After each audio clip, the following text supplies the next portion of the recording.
안녕하세요, 여러분. 성공합시다. 정말 신앙생활을 하면 할수록 일상에서의 승리가 얼마나 중요한지, 기본기가 얼마나 중요한지, 매일의 정말 이 말씀 묵상과 기도가 얼마나 중요한지 더 체감이 되는데요. 그렇기 때문에 더 기쁨으로 말씀을 묵상하고 여러분에게 나눌 수 있는 것 같습니다.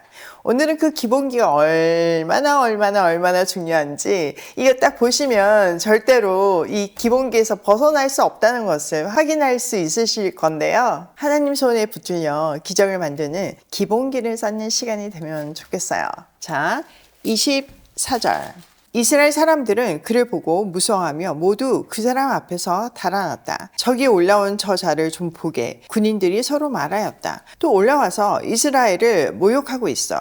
임금님은 누구든지 저 자를 죽이면 많은 상을 내리실 뿐 아니라 임금님의 사위로 삼으시고 그의 집안에는 모든 세금을 면제해 주시겠다고 하셨네. 다윗이 곁에 있는 사람들에게 물었다. 저 블레셋 사람을 죽이고 이스라엘이 받는 치욕을 씻어내는 사람에게는 어떻게 해준다고요? 저 할례도 받지 않은 블레셋 녀석이 무엇이기에 살아계시는 하나님을 섬기는 군인들을 이렇게 모욕하는 것입니까? 군인들은 앞에서 말한 내용과 같이 저자를 죽이는 사람에게는 이러이러한 상이 내릴 것이라고 대답해 주었다. 자, 여기서 극명한 두 개의 관점이 나뉘는데요. 이스라엘 군인들과 다윗의 관점입니다. 일단 이스라엘 군인들은요, 두려움에 떨면서도 사울이 제안한 현상금 이야기로 떠들썩합니다. 엄청난 상금을 줄 뿐만 아니라 왕의 사위가 되고 또 세고까지 면제해 준다고 하잖아요. 그러니까 저 사람만 잡으면 로또 당첨이라 이렇게 막 떠들썩한 거죠. 모든 관점이 상금에 꽂혀 있어요. 그들은 전쟁을 이익의 수단으로 보고 계산기를 두드리고 있는 거죠. 그런데 지금 골리앗이 너무 강력하잖아요. 그러니까 그 엄청난 상금이 그림의 떡인 거예요. 반면 다윗은 보상에 관심이 없어요. 아니, 저 할례 받지 않은 자가 감히 살아계신 하나님의 군인들을 왜 저렇게 모욕하고 있는가? 여기에 꽂힌 거죠. 여기서 다윗의 기본기가 나오는데요. 하나님을 자기 인생의 기준으로 삼는 가치관입니다. 성경적 세계관을 가지고 그는 이 현상을 보고 있는 거죠. 세상 사람들이 이게 나한테 이익이 돼? 얼마나 손해가 날까? 이렇게 계산하고 있을 때 하나님 중심의 가치관을 가진 다윗은 이게 하나님께 영광이냐 모욕이냐 이걸 따지고 있는 거예요. 이렇게 계산기를 내려놓고 하나님의 뜻을 기준으로 삼는 것이 승리의 첫 번째 기본기입니다. 자, 두 번째 단락은요. 다윗의 멘탈 기본기를 볼 수 있는데요. 한번 볼게요. 다윗이 군인들과 이렇게 이야기하는 것을 맏형 엘리압이 듣고 다윗에게 화를 내며 꾸짖었다. 너는 어쩌자고 여기까지 내려왔느냐? 들판에 있는 몇 마리도 안 되는 양은 누구에게 떠맡겨 놓았느냐? 이 건방지고 고집센 녀석아, 내가 전쟁 구경을 하려고 내려온 것을 누가 모를 줄 아느냐? 다윗이 대들었다. 내가 무엇을 잘못하였다는 겁니까? 물어보지도 못합니까? 그런 다음에 다윗은 몸을 돌려 형 옆에서 떠나 다른 사람 앞으로 가서 똑같은 말로 또 물어보았다. 거기에서도 사람들이 똑같은 말을 하였다. 자, 다윗이 나서자 큰형 엘리압이 막 독설을 퍼붓죠. 아니, 너 지금 양 안 지키고 여기 와서 뭐 하고 있는 거야? 아니, 건방지고 고집센 녀석아. 막 이렇게 몰아세우죠. 솔직히 말해서 가장 가까운 가족에게 듣는 비난만큼 아픈 게 없죠. 보통 사람 같으면 아니 형이 뭘 안다고 그래, 내가 뭘 그랬어 하고 이렇게 싸우느라고 진을 다 뺐을 거예요. 하지만 다윗은 자기 할 말 하죠. 내가 뭘 잘못했습니까? 물어보지도 못합니까? 하고 쓱 돌아섭니다. 그리고 자기 할 일 해요. 이렇듯 다윗은요, 싸워야 할 대상과 무시해야 할 대상을 명확하게 구별할 줄 아는 멘탈의 기본기가 있었어요. 내부의 비난에 감정을 허비하지 않고 진짜 적에게 에너지를 집중하는 능력. 이렇듯 사명을 가진 사람은 사소한 소음에 예민해지지 않아요. 그거 다 듣다가는 앞으로 나아갈 수가 없잖아요. 자, 그 다음 단락 볼게요. 31절 다윗이 한 말이 사람들에게 알려지고 누군가가 그것을 사울에게 알렸다. 그러자 사울이 그를 데려오게 하였다. 다윗이 사울에게 말하였다. 누구든지 저자 때문에 사기를 잃어서는 안 됩니다. 임금님의 종인 제가 나가서 저 블레셋 사람과 싸우겠습니다. 그러자 사울은 다윗을 말렸다. 그만두어라. 내가 어떻게 저자와 싸운단 말이냐. 저자는 평생 군대에서 뼈가 굵은 자이지만 너는 아직 어린 소년이 아니냐. 자, 이제 그 소문이 돌아가지고 사울기에 들어가니까 사울이 다윗을 불렀어요. 근데 다윗이 하나님의 이름이 땅에 떨어진 것에 분개하면서 자기가 그 명예회복을 하러 전쟁에 나가겠다고 얘기해요. 근데 사울 입장에서 지금 너무 급한 상황이잖아요. 그럼에도 불구하고 아닌 거예요, 이 상황은. 그래서 뜯어 말립니다. 아니, 너는 지금 경험도 없고 양치다가 왔는데 저 사람은 평생 전쟁터에서 뼈가 굵은 사람이다. 완전 용사다. 사울의 말은 정확한 팩트 폭격입니다. 솔직히 스펙으로 보면요, 게임이 안 되죠. 사울이 제대로 본 거예요. 그러나 다윗은요, 팩트에 눌리지 않고 도리어 왕을 위로해요. 모두가 지금 골리앗을 두려워하고 있잖아요. 그런데 어떻게 이 다윗은 골리앗을 두려워하지 않을까요? 어떻게 이 용기 있게 그와 싸운다고 말할 수 있었을까요? 네, 맞아요. 그의 믿음 때문이죠. 다윗의 믿음의 기본기는요, 현실 부정이 아니었어요. 무모한 것 같지만 무모하지 않았어요. 뒤에 내용을 보면요. 그는 단지 현실보다 더 크신 하나님을 바라봤기 때문에 할 수 있다고 생각을 한 거예요. 그리고 지금까지의 경험이 그를 더 용기 있게 만들었죠. 세상적인 어떤 스펙으로 보면 당연히 지금 다윗이 질 거지만 하나님이 함께 하시기 때문에 자신이 이길 수 있다고 생각을 했어요. 세상의 스펙과 데이터에 주눅들지 않는 배짱, 이것이 믿음의 실력입니다. 자, 34절.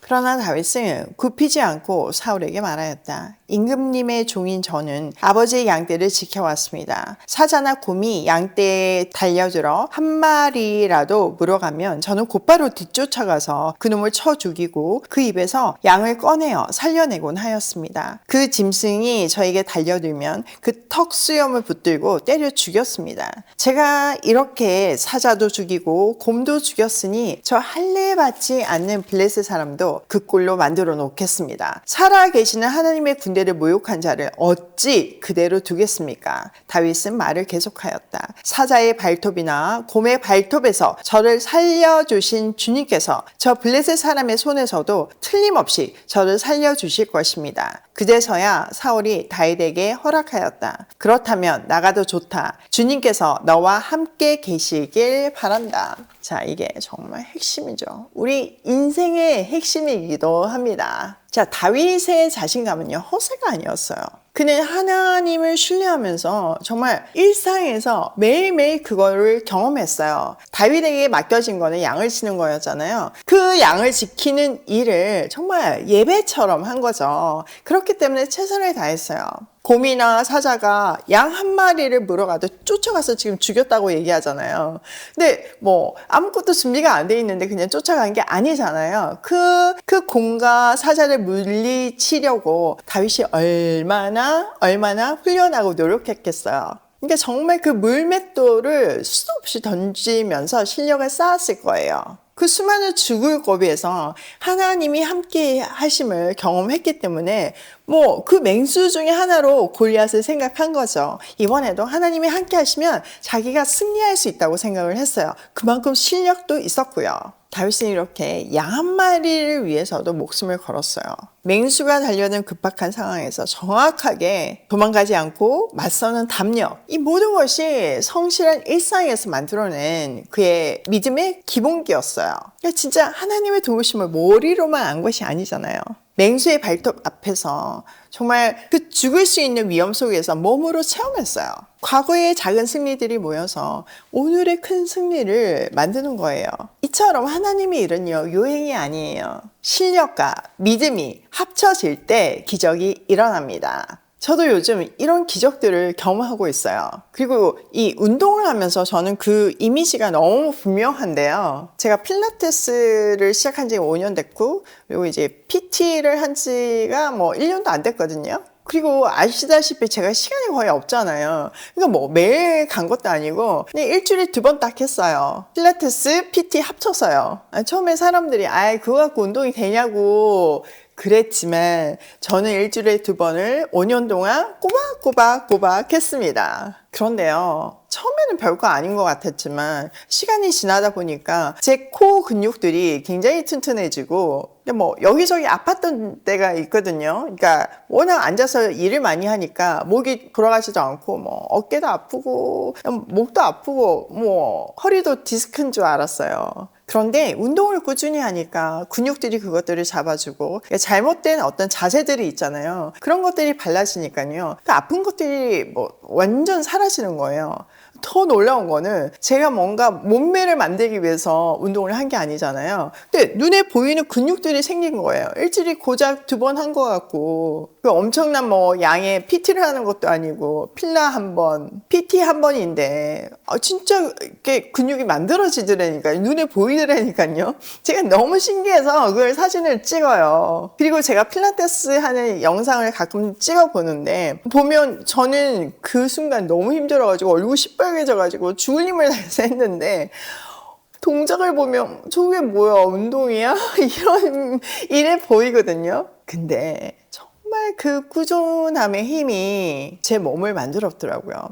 고작 제가 5년 했는데 이렇게 건강해지고 근육이 생겼는데, 저 하나님 만난 지 20년 됐거든요. 운동을 일주일에 2번 1시간씩밖에 안 했지만 말씀과 기도는 처음 3년 반은 거의 20시간씩, 그 이후에도 매일 몇 시간씩 변하지 않는 저의 루틴이에요. 육체적인 운동하고 이 정신적인, 이 영적인 노력하고 비교가 안 되잖아요. 일주일에 2시간, 영적인 운동은 일주일에 수십 시간, 그리고 횟수도 5년, 20년. 그러면 근육으로 표현한다면 저의 영적인 근육은 얼마나 아름다워져 있을까요? 얼마나 튼튼해져 있을까요? 그런 것들이 있기 때문에 저같이 정말 아무것도 아닌 사람도 실력이 생겼고 믿음이 성장했고, 정말 그 하나님의 그 원대한 그 꿈을 조금이라도 알겠어요. 그러니까 하나님 나라에 올인할 수밖에 없고, 하나님 마음에 합한 사람이 되고자 정말 죽기까지 노력할 수밖에 없고,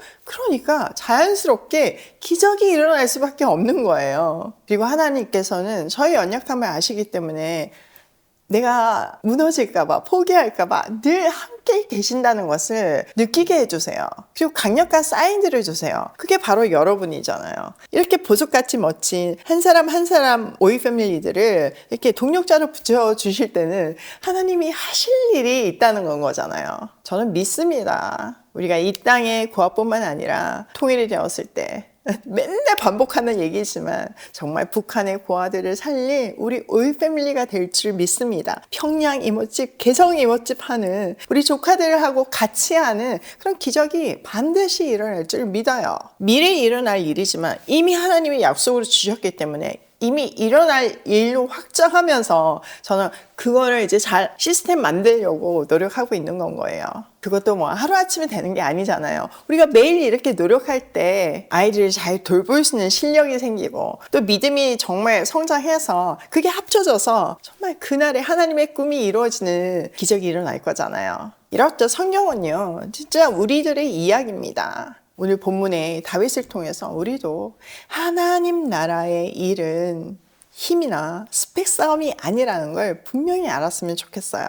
세상의 화려한 것들을 부러워하지 않고 하나님이 내게 주신 그 조그만 은사, 그 주신 이유를 잘 알면서, 그래서 신령을 쌓아서 정말 하나님께 쓰임받는 멋진 인생 살았으면 좋겠습니다. 그리고 하나님이 말씀하시면 정말 지를 수 있고 용기를 낼 수 있는 우리가 됐으면 좋겠어요. 이거 하루아침에 안 되는 거 아시죠? 매일 목숨 걸고 주신 양떼를 지키기 위해서 정말 물맷돌을 수도 없이 던지는 그런 실력을 쌓을 때, 그 과정을 통해서 하나님의 승리를 주시는 분임을 경험할 때 우리는 확신을 가지고 두려움 없이 나아갈 수 있습니다. 여러분, 혹시 지금 두려워하고 계시다면 오직 하나님을 바라보면서 도전하세요. 그리고 아직 영적인 기본기가 없다면 지금부터 시작하세요. 그리고 하나님하고 수많은 추억을 통해서 경험을 쌓으면서 확신에 이르세요. 하나님을 깊이 아는 것이 최고의 스펙입니다. 제가 오이 패밀리, 이모집, 슈퍼파워 캠프 이렇게 지를 수 있는 거는 무모함이 아니라 물맷돌의 경험이 수도 없이 쌓였기 때문입니다. 그리고 정말 사람을 이롭게 하는 식품 회사를 할 수 있는 것도 이 물맷돌의 경험이 쌓여서 가능합니다. 그리고 멈추지 않고 글로벌 꿈을 꾸면서 나아갈 수 있는 것도, 현실을 넘어서 그 큰 그림을 꿀 수 있는 것도 다 아무도 보지 않은 곳에서 정말 물맷돌을 던지며 내 양떼를 지켰던 그 시간들이 쌓여서입니다. 하나님과의 추억이 쌓여서입니다. 정말 이 깊은 은혜를 경험하게 해주신 하나님께, 또 이 영광스러운 일을 하게 해주신 하나님께 감사드리며 저는 남은 인생도 정말 하나님 나라에 올인하고 싶습니다. 여러분도 저를 만난 게 우연이 아닌 거 아시죠? 함께 하나님의 꿈을 이뤄드리는 오이 패밀리 되면 좋겠습니다. 자, 오늘 내용을 우리 삶에 한번 적용을 해보면, 첫 번째, 기본기가 중요하다. 여러분, 지금 다윗이 고백하잖아요. 양 한 마리를 지키기 위해서 목숨을 걸었어요. 지금 맡겨진 작은 일에 최선을 다하는 훈련이 되어야 나중에 골리앗을 쓰러뜨릴 수 있어요. 두 번째, 나만의 물맷돌을 갈고 닦자. 여러분, 남들이 가진 거 부러워하지 마세요. 하나님 내게 주신 게 있어요. 그걸 갈고 닦으세요. 손에 익은 기술이요, 능숙한 그 실력이요, 결정적인 순간에 쓰임 받습니다. 세 번째, 하나님을 아는 것이 최고의 스펙이다. 정말 제가 우리 애들한테 귀에 못이 박히도록 했던 이야기예요. 매일 아침 말씀과 기도로 하나님을 더 깊이 알아가고 물맷돌을 수없이 던지면서 하나님과의 추억을 만드세요.